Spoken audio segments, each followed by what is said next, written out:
வணக்கம். நான் டாக்டர் ராமநாதன் அர்ச்சுனா. இன்றைக்கு 30/7/2026 இன்றைக்கு ஒரு நீண்ட தூர பயணத்துக்காக காத்திருக்கிறேன். வாழ்க்கையே ஒரு நீண்ட தூர பயணம் தானே. சோ சரி, வாங்கோ விஷயத்துக்கு போவோம். இந்த வீடியோ மிக ஆழமாக ஆறுதலாக கதைக்க போறேன். ஏனென்றால் இது ஒரு இனத்தினுடைய தேவை. இங்கதான் என்னுடைய அரசியல் ஆரம்பிச்சது. ஆகவே இந்த மாகாண சபையிலையும் என்னுடைய வாக்குறுதிகள் இங்க ஆரம்பிக்கணும்னு யோசிக்கிறேன். 2029 ஜூலை மாதம் 30 நான் உங்களுக்கு 2029 ஜூலை 30 நான் என்னுடைய மேனிஃபெஸ்டோ, தேர்தல் மேனிஃபெஸ்டோ என்று சொல்வார்கள், தேர்தல் வாக்குறுதிகள் என்று சொல்வார்கள், அல்லது தேர்தல் நாங்க என்ன செய்ய போறோம் என்கிற வாக்குறுதிகள், ஏகேடி மாதிரி பச்சை வாக்குறுதிகள் அல்ல, என்ன செய்ய போகிறேன் என்கிற வாக்குறுதிகளை நான் உங்களுக்கு சுகாதாரத்துறை சம்பந்தமா தரப்போறேன். இதுல வேலையில்லா பட்டதாரிகளை பற்றி கதைக்க போறோம். அங்க இருந்து எம்பிபிஎஸ் டாக்டர்ஸ்ல இருந்து, சித்த ஆயுர்வேத வைத்தியசாலை அவர்கள்ல இருந்து, மைனர் ஸ்டாஃப்ல இருந்து, நர்ஸ்ல இருந்து, வடக்கு மாகாணத்துல வைத்தியசாலைகள்ல வேலை செய்யற உங்களுக்கும், வடக்கு மாகாண வைத்தியசாலைகளால பொதுமக்களுக்கும் இந்த மாகாண சபை கிடைக்கின்ற இந்த 5 வருட கால பகுதிகளை நான் என்ன மாற்றத்தை கொண்டு வர போறேன்றத இந்த வடிவத்துல கதைப்போம். இன்ட்ரெஸ்ட் இருந்தா பேரபோ, இவன் என்ன வார்த்தை, என்ன ப்ராமிஸ் தாரான் என்கிறத கேட்டுக்கொள்ளும். அந்த ப்ராமிஸ்ல நம்பிக்கை இருந்தால் எனக்கு நீங்கள் ஒட்டு மொத்தமாக திரண்டு வாக்கு போடணும். நான் உங்களை திருப்பவும் உங்களை 2 கையெடுத்து கும்பிட்டு கேட்கிறேன். 10 சீட் 12 சீட் தந்து இந்த கேடுகட்ட ஆக்களோட போய் கூட்டு நைவை வைக்கிற நிலைமைக்கு என்ன கொண்டு தராங்க. அது உங்களுக்கு புண்ணியம் கிடைக்கும். ஸோ இந்த வீடியோக்கள் நான் உங்களுக்கு போடுறது காரணம், என்னுடைய ஆசை என்ன, மாகாண சபையில என்னுடைய ஆசை என்ன, நீங்க மற்ற ஆக்கள்கிட்டையும் போய் கேட்கலாம். சரி, அது அப்படி இருக்கத்தக்கனையாக என்ன நாங்கள் செய்ய போகிறோம். இந்த மாகாண சபையில சுகாதாரத்துறையில வாழ்க்கையில முன்னேற்றத்தை கொண்டு வரணும் என்றுதான் அர்ச்சுனா ராமநாதனுடைய இந்த அரசியலினுடைய அடிப்படையாக அமைந்தது. சாவச்சேரி ஆதார வைத்தியசாலையில பயம் இல்லாம கதைக்கிற ஒருத்தன் எங்களுடைய அரசியலுக்கு தேவை, உண்மையை கதைக்கிற ஒருத்தன் எங்களுடைய அரசியலுக்கு தேவை என்பதற்காகத்தான் நான் மக்களால் 2 வரைக்கும் நேசிக்கப்படுறேன். சிங்கள மக்களால படுபயங்கரமான நேசிக்கப்படுறேன்னா, இந்த சுத்தி வேற இருக்கிற முழுக்க சிங்கள வீடுகள் சரிதானே, வெளியில வந்து சில நேரம் கேட்டு கொண்டு போங்க நான் கதைக்கிறது, தமிழ்ல கதைக்கிறது, அந்த அளவுக்கு நான் நேசிக்கப்படுறேன். சரி, ஓகே. அப்படி என்றால் வடக்கு மாகாண சபையில சுகாதாரத்துறையில உங்களுக்கு ஓட் போட்டா என்ன மாற்றத்தை கொண்டு வரலாம்ன்றதுதான் உங்களோட பெரிய பிரச்சனையாக இருக்கும்.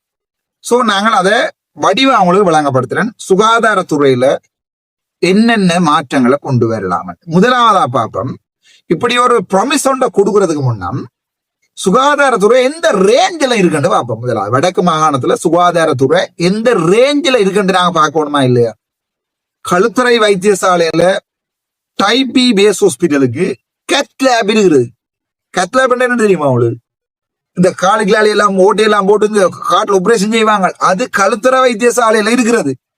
சாவச்சேரி ஆதார வைத்தியசாலையில என்ன இருக்கு சொல்லுவோம்? என்ன இருக்கு? ஒழுங்கான ஃபுல் பிளட் கவுண்ட் செய்யற லெபோரட்டரியாவது ஒழுங்கா ஐயாங்குதா? Full blood count, CRP, ESR செய்யற, பேசிக் யூஎஃப்ஆர் செய்யற லெபோரட்டரியாவது இன்னைக்கு ஒழுங்காக இயங்குதா சாவச்சேரியில?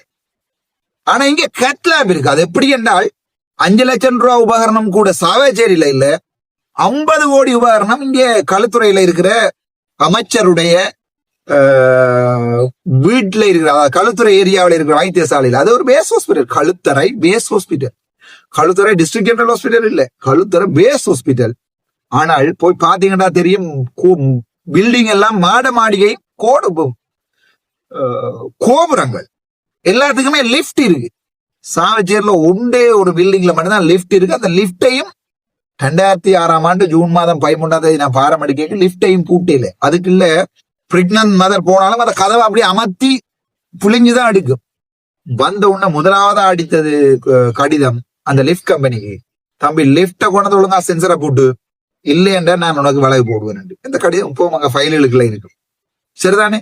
சோ படு மோசமாகத்தான் வடக்கு மாகாணம் இருக்கிறதுன்றதை நீங்க ஏற்றுக்கொள்றீங்களா? அவங்க நல்ல உதாரணம் தாரேன். கிளிநொச்சியை போய் பாருங்க. Kilinochchi district general hospital, Anuradhapura district general hospital, எப்படி இருக்கு வித்தியாசம்? கிளிநொச்சி டிஸ்ட்ரிக்ட் ஜெனரல் ஹாஸ்பிட்டலையும் Anuradhapura district general hospital, Anuradhapura DGH இப்ப சொல்றாங்க என்னென்றால் நேஷனல் ஹாஸ்பிட்டலா மாத்தணுமாம் அடிவர்றாங்க. சரிதான். ஆனால் அதுக்கு முன்னாடி நாங்க அடிபட்டு போன முறை அமைச்சரோடையும் சொல்லி இருக்கிறோம். அடுத்ததாக ஜாழ்ப்பாணத்தை தான் நாங்கள் நேஷனல் ஹாஸ்பிட்டலாக மாற்றுவோம் யாழ்ப்பாணம் போதனா வைத்தியசாலை. கோழிக்கூடு மாதிரி மாற்றப்பட்டிருக்கிறது யாழ்ப்பாணம் போதனா வைத்தியசாலை. கோழிக்கூடு மாதிரி தான் இருக்கிறது. சோ அந்த கோழிக்கூடு எல்லாத்தையும் உடைச்சு எல்லாத்தையும் நான் விளங்கப்படுத்துறேன் உங்களுக்கு. அது நாங்கள் ஒரு நேஷனல் ஹாஸ்பிட்டல், ஒரு தேசிய வைத்தியசாலையாக மாற்ற வேண்டாமா? ஒப்பிடுங்க முதல்ல. நான் என்ன செய்ய போறேன் மாகாண சபையில என்ற கதைக்கிறத விட வைத்தியசாலைகளை ஒப்பிடுங்கோ. சங்கானையில இருக்கிற டைப் சி டிவிஷனல் ஹாஸ்பிட்டலுக்கு போவோம். கொழும்பு பக்கம் இருக்கிற டைப் சி ராஜகிரிய பக்கம் இருக்குது மெண்ட டிஎம்ஹெச் போய் பாருங்க எப்படி இருக்கிறது. சோ உங்களுக்கு அந்த வித்தியாசம் விளங்கணும். வடக்கு மாகாணத்துல சுகாதாரத்துறை படுமோசமாக நிர்வகிக்கப்படுகிறது. பணமில்ல, ஊழலால நாசமா போயிருக்குது. Krishnapuram audit, Maruthankerny audit, Point Pedro audit, Tellippalai audit, Chavakachcheri audit. உங்களுக்கு எல்லா வைத்தியசாலை சம்பந்தமாக பாராளுமன்றத்துல ஓடிட் கோரி நான் போட்டுக்கிறேன். உங்களுக்கு தெரியுமா இல்லையா? சோ நீங்க யோசிக்க வேணும். வடக்கு மாகாணத்துல பெரிய மாற்றங்களை கொண்டு வர வேணும். அதுக்கு ஒரு மெடிக்கல் அட்மினிஸ்ட்ரேஷன் தெரிஞ்ச ஒருத்தர் உங்களுக்கு வடக்கு மாகாணத்துல முதலமைச்சரா வாரது விரும்புறீங்களா? அல்லது குந்தையா பாஸ்கரன் மாதிரி தேத்தனியை குடிச்சு கொண்டு கற்கண்ணையை திண்டு கொண்டு உங்களுக்கு முதலமைச்சரா வாரது விரும்புறீங்களான்றது நீங்களே தீர்மானிக்கணும்.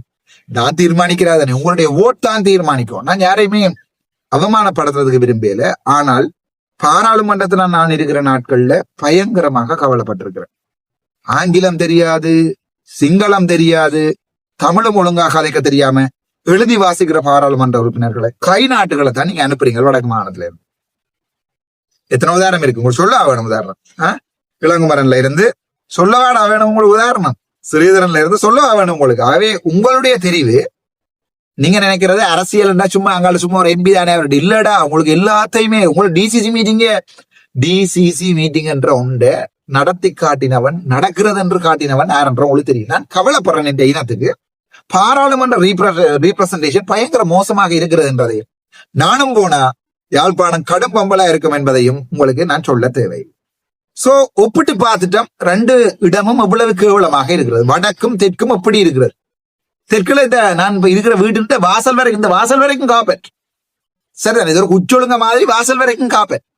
ஆனால் வடக்குல இன்னும் கூட பெரிய பிரதான வீதிகள் இன்னும் காப்பேட் போடப்படையில. சோ வீதிகளை பற்றி நான் காய்ச்சி தனி வீடியோ போடுறேன். நாவே விளங்கி கொள்ளுங்க. வடக்கினுடைய அபிவிருத்தி வேற, தெற்கினுடைய அபிவிருத்தி வேற. தெற்குல வைத்தியசாலையில வைத்தியர்கள் நிம்மதியா வேலை செய்யறாங்க. இங்க தாராளமாக வடக்கு வைத்தியர்களை கொண்டு வந்து தெற்குல கோட்டன் ரப்பி வச்சிருக்கிறாங்க. ஆனால் வடக்கு வைத்தியர்களுக்கு டிரான்ஸ்பரும் கொடுக்குறது. நேற்று தான் போனான் என்னுடைய 30th batch சீனியர் அண்ணா அவரால் அதுல நிக்கிறேன். என்னோட கதைச்சார். அவர் வந்து புத்தளத்துக்கு போறதுக்கு ட்ரை பண்றாரு. நான் யோசிச்சேன் மனசுல, உங்களை மாதிரியான டேலண்டான ஆக்களை எல்லாம் ஏன் வடக்கு மாநிலத்துக்கு அடிவட்டங்களால் எடுக்கலாம் இருக்கு. ஒரு அரசியல்வாதியாக இருந்து கொண்டு நாங்கள் இவ்வளவு விற்கப்பட்ட நிலைமையில இருக்கிறோம். வாய் தூரம் தானே வாங்க என்ன வடக்கு கண்டு கேட்போம் பார்த்துட்டு பிறகு யோசிச்சேன். அடே இப்படித்தானடா என்ன வடக்கு கொண்டு வந்து நாசமாக்கினவங்க. அதை விட அந்த மனுஷன் புத்தகத்திலே இருந்து நிம்மதியா வாழ்ந்துட்டு போட்டு மட்டும் நான் ஒண்ணு கதைக்கிறேன். என் நண்பர்கள் எல்லாம் வேலைகிறாங்க. இங்க சுத்தி சகல சிங்கள ஏரியாக்களையும் வேலைகிறார்கள். நல்ல மரியாதையோட வேலை செய்யறார்கள். ஆகவே கம்பேர் பண்ணேக்க உங்களுக்கு விளங்கிட்டா வடக்கு எப்படி இருக்கு தெற்கு எப்படி இருக்குன்னு போய் நல்ல உதாரணம் வேணும் என்றால் நெடுந்தீவுல இருக்க வைத்தியசாலையை பாருங்க. நைனாதீவுல இருக்க வைத்தியசாலையில எத்தனை வைத்தியர்கள் இருக்கிறார்கள் பாருங்க. இல்லாம உங்களுக்கு நான் இனிமே உங்களுக்கு விளங்கப்படுத்த விட தெல்லிப்பள வைத்தியசாலையில இருந்து சாவச்சேரியில இருந்து யாழ்ப்பாணத்துல இருந்து நான் உங்களுக்கு விளங்கப்படுத்த தேவையே இல்லை. உங்களுக்கு வைத்தியசாலை என்னென்ன திறமண்டி எல்லாம் விளங்கப்படுத்துறது நான் தயாராயில எத்தனையோ வீடியோ போட்டு உங்களுக்கு. சரி, உன்னுடைய ப்ராமிஸ் என்ன? நீ என்ன செய்ய போற அதானே கேக்குறீங்க. நீ வடக்கு மாகாண முதலமைச்சராக இருந்து என்ன செய்ய போற? நான் உங்களுக்கு ஒன்று சொல்றேன். நான் வடக்கு மாகாண சபை முதலமைச்சராக 20 சீட் தாண்டி நீங்க தருகின்ற சந்தர்ப்பத்துல 20 சீட் தருகின்ற சந்தர்ப்பத்துல மட்டும்தான் நான் இதை பற்றி கதைக்கிறேன். 12 சீட் என்றால் அவருக்கு சப்போர்ட் பண்றது, இவருக்கு சப்போர்ட் பண்றது, அந்த இது எடுக்கிறது, இந்த வேலையெல்லாம் நான் செய்ய மாட்டேன். 20 சீட் தருகின்ற சந்தர்ப்பத்துல மாத்திரம் மட்டும்தான் நான் இதை கதைக்கிறேன். இல்லைன்னா நான் அரசியல் இருந்து விலத்துவேன். நான் உங்களுக்கு நெடுக சொல்லிட்டேன். 19 சீட் அந்த என்ன நீங்கள் எந்த நேரமே சபை குழம்புமா, எந்த நேரமே இவங்க நம்பிக்கையில்லா பிரேரணையா கொண்டு வருவாங்களான்ற ஒரு நம்பிக்கை நீங்க என்ன தள்ளினீங்க என்றால் நான் 19 சீட்டோட விலத்தி போய் அட்வைசரா இருந்தோன்னு வேற ஒரு அதான் விடுவேன். எனக்கு அந்த ஸ்ட்ரெஸ் தாங்கல. ஏன்னா உங்களுக்கு தெரியும், நான் ஒரு அடிபட்டு உடைச்சு டெவலப்மெண்ட் எல்லாம் செய்யறாள். உங்களுக்கு தெரியும் தானே. நான் போய் அந்த அவரோட மெல்லமாக்காச்சு இவரோட மெல்லமாக்காச்சு சாதிச்சு செய்கிறவன் இல்லை. நான் அடி வெட்டோண்டு துண்டு ரெண்டாக நான் அட்மினிஸ்ட்ரேஷன் செய்கிறவன். உங்களுக்கு தெரியும் தானே. இப்போ சாவச்சேரிக்கு வந்து 3ஆம் நாள் நீய மாத்தினால் யாழ்ப்பாணத்துல முதலமைச்சரா வந்து சும்மா இருப்பேன் நினைக்கிறீங்க. சோ எனக்கு அடிபட்டு வெட்டோண்டு துண்டு ரெண்டா உங்களுக்கு கடகடன் உங்களுக்கு மாற்றங்களை கொண்டு வர வேணும் என்றால் நீங்க 19 சீட் 18 சீட் அதுபோல டக்ளஸ் கெஞ்சிற நேரம் கொள்கை கூட்டுக்கு போறது, காதர் மஸ்தான் ஐயாட்ட போறது, சஜித் பிரேமதாசிட்ட போற நிலைமைக்கு என்ன வைக்காதீங்க. சரிதானே? நான் ஒரு நாளுமே இந்த தமிழ் கூட்டங்களோட போக மாட்டேன். அதை விட காதர் மஸ்தான் எவ்வளவோ பெட்டர். சரிதானே? அந்த மனுஷன் இருக்கிற 2 சீட்டை வேண்டி நான் ரன் பண்ணுவேன், அது வேற பிரச்சனை. ஆனால் அப்படி ஒரு நிலைமை சொல்லி அந்த மனுஷனுக்கு யாராவது 50 லட்சம் ரூபாய் அடிச்சு விட்டாங்கன்னா கீழே வேலைகிறவங்க எங்களுக்கு எதிராக நாளைக்கு நம்பிக்கை இல்லா பிரேரணைக்கு சப்போர்ட் பண்ணிடுவாங்க. சோ அதால தயவு செய்து சொல்றேன், 38 சீட்ல 20 சீட் வேணும். பாதியா பிரிச்சா 19, 20 சீட். அர்ஜுனாண்ட சீட் தான் 20. ஏய், அமெரிக்கா நினைச்சாலும் மாத்தலாது. உங்களுக்கு விளக்கலையா? உங்களுக்கு ஆளுநர் வச்சா ஆளுநரை தூக்குவோம். ஆளுநர் மாளிகையை சுத்தி நெருப்பெரிச்சு ஆளுநரை தூக்குவோம். விளங்கலையா? உங்களுக்கு அந்த அளவுக்கு போராட்டங்கள் நடக்கும். வடக்கு மாநிலம் முழுக்க நாங்கள் கஷ்டப்பட்டு ஒரு சபையை எடுத்து வச்சிருக்க ஆளுநர் வந்து கூத்தளிப்பாரு. நான் பெரும்பாலும் எதிர்பார்க்கிறேன் இந்த மனுஷன் அந்த மாதிரியான ஊத்தவையிலே செய்யாது. அதே நேரம் நானும் இலங்கையினுடைய இதுக்கு எதிரான சட்டங்களை கொண்டு வர போறதில்லை. எதுக்கு எதிரான? இலங்கையினுடைய அரசியல் அமைப்புக்கு எதிரான சட்டங்களை எடுத்த தொடக்கத்துல கொண்டு வர போறதில்லை. கொண்டு வருவேன், அது வேற பிரச்சனை. நான் அப்படித்தான் சொன்னாலும் நான் அது செய்வேன், அது வேற பிரச்சனை. ஆனா எடுத்த முதல் 6 மாதத்திலேயே குழப்பறதுக்கு நான் தயாராகிடுறேன். சரிதானே? முதல்ல அபிவிருத்தி, அதுக்கு பிறகுதான் மிச்ச கதை. சோ ஆளுநர் குழம்பு வேணா எல்லாம் மிஸ் ஆகும். ஆளுநர் நான் கொண்டு வர ஸ்டாச்சுல சைன் பண்ண மாட்டேன். என்ன ஸ்டாச்சுன்றதை இன்றைக்கே சொல்ல போறோம் உங்களை வீடியோவில். என்ன சுகாதாரத்துறையில சட்டங்கள் கொண்டு வர போறோன்றதை இன்றைக்கே நான் சொல்ல போறேன், வடிவா கேளு. ஸோ ஆளுநரோட குழப்ப பண்ற அளவுக்கு எனக்கு 18 சீட் 16 சீட்ல விடாதீங்க. தயவு செய்து 20 சீட்டுக்கு தள்ளி விடுங்க. உங்களுக்கு புண்ணியம் கிடைக்க மாட்டாப்பா. உங்களுக்கு புண்ணியம் கூட காலைங்கயா இருந்துட்டா காட்டுகிடா கெஞ்சி கேட்கறது. அடே எனக்காடா கேட்கிறேன். இந்த பாராளுமன்ற பதவியே விட்டுட்டு போறேன் நான். எனக்காண்டியா மாகாண சபை கேட்கிறேன். சரி, விஷயத்துக்கு வரும். சோ என்ன செய்ய போறா என்று நீங்க கேட்கறது எனக்கு விளங்குது. முதலாவது, சுகாதாரத்துறையினுடைய அமைச்சர் ஒரு விழாகாலம் என்னோட நின்று போராடுகிற ஒரு வைத்தியர் ஒருவர் தான் சுகாதாரத்துறையினுடைய அமைச்சராக வருவார். அவர் மாட்டேன்டா நாங்க போர்ஸ் பண்ணி தூக்கிட்டு போனது உள்ளுக்குள்ள போடுவோம். விளங்கிட்டா உங்களுக்கு? அவர் வர மாட்டாருங்களே தெரியும். அவர் அமைதியா இருக்க விருந்தோண்டு பின்னுக்கு இருந்து சப்போர்ட் பண்றான்னு சொல்லுவார். அவர்கிட்ட காதை பிடிச்சு கௌசல்யாவை எப்படி தூக்கிட்டு வந்தோமோ அந்த மாதிரி எலெக்ஷன்ல போடுவேன். சோ அவரையும் நாங்கள் அரசியலுக்கு எடுத்துட்டு வர போறோம். நீங்க அரசியல் செய்யணும், டாக்டரோட ஆணி போடுங்கன்னா வாங்க. சரிதானே? சோ சுகாதாரத்துறைக்கு ஒரு வைத்தியர், அட்மினிஸ்ட்ரேஷன் தெரிஞ்ச ஒரு ஆள், ஊழல் பிடிக்க தெரிஞ்ச படிக்கணும் ஒருத்தன் நாங்கள் சுகாதாரத்துறை அமைச்சராக போடுவோம். அதுல உங்களுக்கு எந்த சந்தேகம் வேண்டாம் தானே?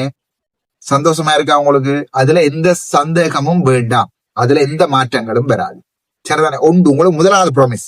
சும்மா கண்டவன் கிண்டவன் எல்லாத்தையும் கொண்டு வந்து நான் சுகாதாரத்துறையில அமைச்சரா போட்டு போய் கழனி கங்கைகளை நயா வந்ததுன்னு சொல்லி, பாம்பு வந்ததுன்னு சொல்லி முட்டிய கொண்டே போறதுக்கு முட்டாள்களை வடக்கு மாநிலத்தில் நான் ஒரு நாளுமே அப்படி முட்டாள்களை கூட்டி கொண்டு வந்து பதவிகள்ல இருத்த மாட்டேன். விளங்கிக் கொள்ளும். சரி, அல்லது தற்சமயம் இந்த ஆளுமை இல்லாத ஒரு ஆளை நான் எங்கே அது இதுல இல்ல சுகாதார அமைச்சர் எங்கேயோ இடத்துல பதவியை கொடுத்தாலும் முழுக்க 100% நான் ரெஸ்பான்சிபிலிட்டி எடுப்பேன். சோ நீங்க அதை பற்றி பொறி பண்ண தேவையில்லை. சுகாதாரத்துறையில முதலாவது ஒரு அமைச்சர். 2வது, என்னோட நீங்கள் எல்லாரும் கேட்கிற கேள்வி, இப்ப வவுனியாவுக்கு டெவலப் பண்ணுவீங்களா டாக்டர்? முல்லைத்தீவையும் டெவலப் பண்ணுவீங்க டாக்டர்? மன்னாரையும் டெவலப் பண்ணுவீங்க டாக்டர்? கிளிநொச்சியும் டெவலப் பண்ணுவீங்க டாக்டர்? அல்லது யாழ்ப்பாணத்தை மட்டும்தான் டெவலப் பண்ணுவீங்களா டாக்டர்? 100 சொச்ச ஹாஸ்பிட்டல்கள் இருக்கிறது யாழ்ப்பாணத்தின் மாகாண சபைக்கு. சரிதானே? நான் உங்களே ப்ராமிஸ் கொண்டு தாரேன். கஷ்டப்பட்ட பிரதேசங்கள்ல இருந்தால் அபிவிருத்தியில ஆரம்பிப்பேன். முக்கியமாக மென்னர். ஞாபகம் இருக்கா உங்களுக்கு? சிந்துஜா படுகொலை வழக்கு நடந்த மென்னர்ல நீ பில்டிங்க கொடுத்து வச்சிருக்கீங்க. அது ஒரு வழியும் இல்ல தம்பி. என்றைக்கு மானசம் வருதோ அன்றைக்கு நான் அடுத்த ஸ்டாச்சுவை போட்டு தெல்லிப்பளையும் எடுத்துருவோம். மென்னாரும் எடுத்துருவோம். டேய், நான் அரசியல்வாதியடா, படைய விளையும் கொள்ளுங்க. சோ என்னைக்கு மாகாணசபை வருதோ அன்றைக்கு அடுத்த நாள் ஸ்டாச்சு ஒன்று போடப்பட்டு, ஸ்பெஷல் மாகாணசபை ஸ்டாச்சு ஒன்று போடப்பட்டு தெல்லிப்பளையும் எடுத்துருவேன், மன்னாரும் எடுத்துருவேன், ஜாழ்ப்பாணத்தையும் எடுத்துருவேன், ஜாழ்ப்பாண டீச்சிங் ஹாஸ்பிட்டலையும் எடுத்துருவேன். எல்லாரும் சொல்லுவீங்க ஜெஃப்னா டீச்சிங் ஹாஸ்பிட்டல் நீங்க எடுப்பீங்கன்னு. அந்த நேரம் பார்ப்போம், அந்த நேரம் பார்ப்போம். விளங்கிச்சா உங்களுக்கு? அதை நீங்க கெசட் பண்ணி தானே வச்சிருக்கிறீங்க. இது மாநசபை ஹாஸ்பிட்டல், இது லைன் மினிஸ்டர் ஹாஸ்பிட்டல். கெசட்டுக்கு 10 கெசட் போட்டு ஜாழ்ப்பாணத்தை எடுக்கிற பெரிய வேலையில தான் மெஜாரிட்டி இருந்தால் அப்படி நான் சும்மா லேசுப்பட்ட ஆள் இல்ல. அவை அவசரப்பட வேண்டாம். தெல்லிப்பளைய கொடுத்ததே காரணம் இப்ப இருக்கிற இந்த கலிசட் அட்மினிஸ்ட்ரேஷனை விட அங்கே ஏதாவது கொண்டு போட்டு. நான் பாராளுமன்றத்தில் இல்ல, கௌசல்யா நரேந்திரன் என்னோட 6 மாதம் கழிச்சு கேள்வி வாசிப்பா பாராளுமன்றத்துல. தெல்லிப்பளை ஆதார வைத்தியசாலை ராமநாதன் அர்ச்சுனா அவர்கள் தன்னுடைய முழு முயற்சியால் தங்களுடைய மத்திய அரசின் கீழ் கொண்டு வந்ததன் பின்னர் 6 மாதங்கள் கடந்திருக்கிறது. இந்த 6 மாதங்களிலே கௌரவ சுகாதார அமைச்சரே, கௌசல்யா வாசிக்க போகுது. கௌரவ சுகாதார அமைச்சரே, தாங்கள் ஆட்கள் பணி சேர்ப்புக்கு செய்த மாற்றங்கள் என்ன? வரிசைப்படுத்தவும். இதுவரைக்கும் தெல்லிப்பளை ஆதார வைத்தியசாலைக்கு ஒதுக்கப்பட்ட பணம் எவ்வளவு? 2025ஆம் ஆண்டில் இருந்து ஒதுக்கப்பட்ட பணத்திலிருந்து இன்று வரைக்கும் ஒதுக்கப்பட்ட பணங்களோட மேலதிகமாக ஒதுக்கப்பட்ட பணங்கள் எவ்வளவு? ஒதுக்கப்பட்ட பணங்களிலே பாவிக்க கௌசல்யா இருந்து வாசிக்கும். ஒருத்தர் ஒட்ட செய்யறான் என்றால் நீங்கள் முட்டாள் நினைச்சா அதை கொண்டு செய்யலாது. என்ன 6 மாதம் கழிச்சு நான் என்னைக்குவே கசட் பண்ணினமோ, கசட் பண்ணில இருந்து இந்த முறை அதுக்கானதான் நான் கேட்கிறேன். எனக்கு ஒரு 15 லட்சம் எங்கேயாவது திரட்டி தாங்கோ, நான் இந்த இதை பாக்குறதுக்கு இந்த பட்ஜெட் இருந்து அடிபட்டு போறது சரிதானே. பட்ஜெட்ல அடிபட்டு பட்ஜெட்ல மாற்றங்களை கொண்டு போறது கேட்கிறேன். இல்லாட்டி கௌசல்யா விட்டு அடிபடுவேன்.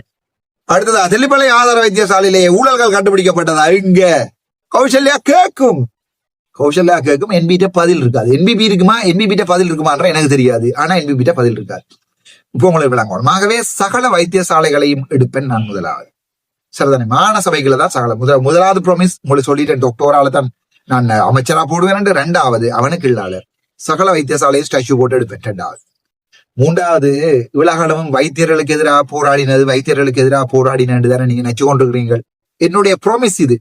என்னோட படிச்சவன் எனக்கு படிப்பிச்ச ஐயா மேர் அம்மா மேர் இந்த வீடியோவை தற்செயலா நீங்க பார்த்தா, உங்களுக்கு தான் டைம் இருக்காது. தற்செயலாக நீங்க பார்த்தால் உங்களுக்கு அர்ச்சுனா ராமநாதன் இப்படி இருந்து கேம்பஸ் காலத்துல இருந்து தெரியும். சரிதானே. மற்றவனுக்கு தெரியாது. மற்றவன் எல்லாம் இன்றைக்கு நேரே தானே என்ன பாக்குறாங்க. உங்களுக்கு அர்ச்சுனா ராமநாதன் எப்படி என்று 2008ஆம் ஆண்டு தெரியும். யாழ் மெடிக்கல் ஃபேக்கல்ட்டியில 2008ஆம் ஆண்டுல இருந்து 2024ஆம் ஆண்டு இதுக்கு போகும் வரைக்கும் நான் எப்படிப்பட்டவன் உங்களுக்கு தெரியும். உங்களுக்கு தெரியும் அர்ச்சுனா சொன்னானா செய்வானா என்கிறதும் உங்களுக்கு தெரியும். இனி உங்களோட விருப்பம். ஆனா வீடியோ பாருங்க.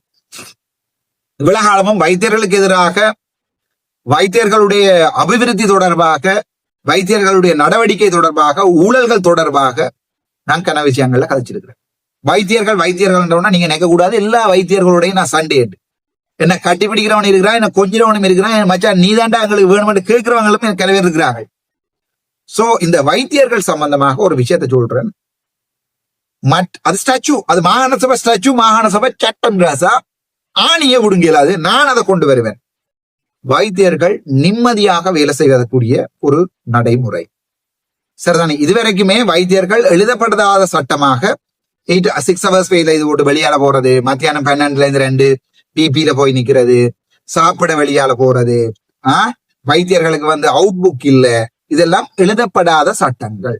நீங்க நினைக்கிறீங்களே அவங்களெல்லாம் சட்டம் எல்லாம் போட்டு சாப்பிட கூடாது, வெளியால போக கூடாதுன்னு சட்டம் கொண்டு வர்றது. டேய் அவங்க எந்த அவங்களுக்கு விளங்கல. ஒண்டா சாப்பிட்டு ஒரே கிரவுண்டுக்கு அடிபட்டார்கள், ஒரே ஃபேக்கல்ட்டியில அடிபட்ட சீனியர் யூனியர் எல்லாம் கன்சல்டன் படி அவங்க என்ன மாகாண சபை ஸ்டாச்சு கட்டாயம் நிறைவேற்றப்படும். வைத்தியர்களுடைய நிம்மதியா வேலை செய்யறது. ஏனென்றா திரும்ப முண்டே சொல்றேன். ஏன்னா நீங்க வைத்தியர்கள் இப்படி தூக்கப்படிக்க வலிக்க வர்றீங்க, அப்ப நர்ஸ் மேருக்கு இல்லையாண்டெல்லாம் நீங்க கேட்பீங்க. நான் உங்களுக்கு சொல்றேன். ஒரு வைத்தியரை ட்ரெயின் பண்றதுக்கு 1 கோடிக்கு மேல காசு வேணும். ஒரு வைத்தியரை ட்ரெயின் பண்ணி எடுக்கிறது. சரிதானே. சோ ஒரு வைத்தியர் கிட்டத்தட்ட நான் நினைக்கிறேன் 40 60க்கு 1 தான் யாழ்ப்பாணத்துல இருக்கு. சோ ஒரு வைத்தியர் 60 ஜஸ்ட் பண்ணிக்கணும் 2400க்கோ என்னவாதான் ஒரு வைத்தியர் இருக்கிறார். 2400 2000 ஞாபகம் இல்ல, ரேஷியோ ஞாபகம் இல்ல, but it's a big number. So அப்படியானாக்கள இங்க 50 லட்சம் ரூபாய் சம்பளம் லண்டன்ல. சோ வைத்தியர்கள் இங்க இருக்கிறது விரும்புவாங்களா நினைக்கிறீங்களா? இங்க இருக்கிறவங்க இல்லாத நாங்க தலையில தூக்கி வச்சிருக்கோமோ இல்லையோடா. 50 லட்சம் ரூபாய் சம்பளம் விட்டு 2 லட்சம் ரூபாய் அவை இவங்கள்ட்ட சம்பளத்தை கூட்டி கொடுக்கறது. அதைத்தான் முடியாட்டிலும் இவங்களை நிம்மதியா வேலை செய்ய வர்றது. ரோஸ்டர் போடிக்கல அந்த பயந்து ரோஸ்டர் போடுறது, பயந்து வைத்தியசாலையை விட்டு வெளியால போறது, பயந்து போய் பிபியில நிக்கிறது, இது எல்லாமே இல்லாம பண்ணுவேன். எல்லாமே நான் எல்லாம் சொல்றேன் உங்களுக்கு, உங்களுக்கு சொல்றேன். எல்லாமே இல்லாம பண்ணுவேன். எந்த வைத்தியர்களையும் இருக்க மாட்டேன். ஆனா குளப்படி விட்டு இந்த ஜிஎம்ஓ சாமோ என்று திரிகிறார்களும் அவனை துளைப்பேன். உங்களுக்கு என்ன பேர் தெரியும் தானே. முட்டுவீர்களாக இருந்தால் நான் யார்ன்றதை காட்டுவேன். ஆனால் நீங்கள் என்னுடைய ரத்தமடா உண்டா படிச்சு நானும் உங்களை மாதிரி வைத்தியர் ஆகலைன்னா நாவே என்னுடைய மேடம் மேருடைய சேர் மேர் அவை விரும்பினா வெளியே போகலாம், வெளியே வரலாம். பேஷண்ட் கேர்ல பிரச்சனை வராத மாதிரி, ஒரு பேஷண்டோடு சாகாத மாதிரி, பேஷண்டோடு சஃபர் பண்ணாத மாதிரி, அதுக்குரிய மொனிட்டைசேஷன் பொறிமுறைகள் எல்லாத்தையும் போட்டு வைத்தியர்களை நிம்மதியா விடுவேன். 1. 2வது 2 லட்சம் 3 லட்சம் சம்பளத்துக்கு 1 லட்சம் ரூபாய் டேக்ஸ கட்டி கொண்டு அவங்களால வாயில்லாது. ஸோ டேக்ஸ் எக்ஸெம்ஷன் அல்லது அந்த டேக்ஸை வடக்கு மாநசபை பே பண்ற அளவுக்கு நான் ஒன்று கொண்டு வருவேன். 100% எக்ஸம்ஷனா செய்யலாமான்னு எனக்கு தெரியாது. அந்த அதுக்கு வடக்கு மாநசபையில காசு இருக்காண்டும் எனக்கு தெரியாது. சோ அதுக்கு ஒரு பொறிமுறை, இத்தனை பெர்சன்டேஜ்ல இத்தனை பேருக்கு ஒரு காசு கூடுவாடலாம்.